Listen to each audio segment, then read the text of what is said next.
இறையேசுவில் பிரியமான சகோதர சகோதரிகளே, நமது ஆண்டவர் இயேசு கிறிஸ்துவுடைய திருப்பெயரால் உங்களுக்கும் உங்கள் குடும்பத்தில் இருக்கிற அனைவருக்கும் அன்பும் சமாதானமும் மகிழ்ச்சியும் உண்டாவதாக. அன்புமிக்கவர்களே, ஜூலை மாதம் 31 தாயாம் திரு அவை புனித இக்னேஷியஸ் லோயோலாவினுடைய நினைவு நாளை கொண்டாடுகிறது.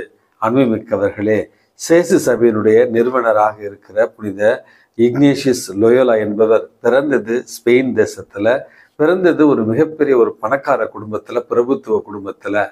அந்த பணம் மற்றும் உலக இன்பங்களை அனுபவிக்க வேண்டும் என்பதற்காக உலகத்தனமான ஒரு வாழ்வை இவர் வாழ்ந்தார் என்றும், மிக இளைய வயதிலேயே அவருடைய நாட்டிற்காக ஒரு போரில் ஈடுபட்டு அந்த போரினுடைய விளைவாக காலில் குண்டடிப்பட்டு மருத்துவமனையில அனுமதிக்கப்படுகிறார்.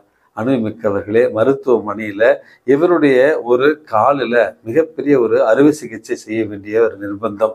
அதன் காரணமாக பல மாதங்கள் மருத்துவமனையில இருக்க வேண்டிய ஒரு சூழல். இந்த ஒரு துன்பகரமான ஒரு காலத்துல தான் இயேசுவனுடைய வாழ்க்கை வரலாற்றையும் புனிதர்களுடைய வாழ்க்கை வரலாற்றையும் வாசிக்கிற ஒரு வாய்ப்பு கிடைக்கிறது புனித இக்னேஷியஸ் லோயோலா என்பவருக்கு.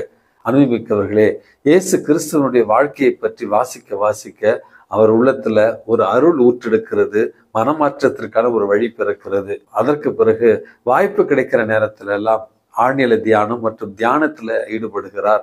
அதற்கு பிறகு அன்னை மரியாளுடைய ஒரு பிரத்யேகமான காட்சி இவருக்கு கிடைக்கிறது, இவருடைய அழைத்தலை முன்னறிவிக்கும் வண்ணமாக. பிறகு குருவாக திருநிலைப்படுத்தப்பட பயிற்சிகளை மேற்கொண்டு பாரிசு நகரத்துல அவர் கல்வி பயின்றார் என்றும், அங்கு தன்னுடைய நண்பர்களோடு இணைந்து ரோம் நகருக்கு வந்து ரோம் நகரத்துல 16வது நூற்றாண்டு சேசு சபை என்கிற இயேசுவினுடைய நண்பர்கள் என்கிற அந்த துறவு சபையை அவர் தொடங்கினார். தன்னுடைய நண்பர்களுடைய உதவியோடு திருத்தந்தைக்கு பக்கபலமாக இருக்கவும், இயேசுவை உலகெங்கும் சென்று அறிவிக்கவும், திருச்சபையினுடைய விசுவாசத்தை பாதுகாக்கவும் அவர்கள் ஒரு குறிக்கோளோடு சேசு சபையை தொடங்கினார்கள் என்று வரலாற்றில் நம்ம வாசிக்கிறோம். அன்புமிக்கவர்களே, புனித இக்னேஷியஸ் லோயோலா தொடங்கிய சேசு சபை வரலாற்றில் எத்தனை மாற்றங்களை கொண்டு வந்திருக்கிறது. எவ்வளவு பெரிய அறிவு ஜீவிகளை கத்தோலிக்க திரு அவைக்கு அந்த சேசு சபை உருவாக்கி கொடுத்திருக்கிறது. சேசு சபையினுடைய பணிகள் உலகம் முழுவதும் பறந்து விரிந்து கிடக்கின்றன என்பதை நம்மால் மறுக்க முடியாது.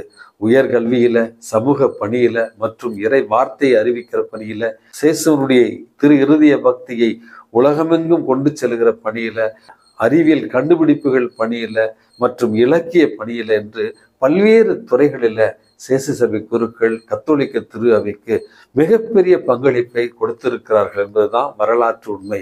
வரலாற்றில் சில காலங்கள் அவருடைய சபை தடை செய்யப்பட்டிருந்தாலும், பல்வேறு விமர்சனங்களுக்கு உட்படுத்தப்பட்டிருந்தாலும், இன்றளவும் சேசு சபையினுடைய துறவிகளுடைய பங்களிப்பு என்பது கத்தோலிக்க திரு அவைக்கு மிக உயரியதாக கருதப்படுகிறது. அனுபவமிக்கவர்களே, உலகத்தில் இருக்கிற சேசு சபைகளுடைய தலைமை தந்தையாக இருப்பவர் த பிளாக் போப் அப்படின்னு சொல்லுவார்கள், நிழல் திருத்தந்தை என்று சொல்வார்கள்.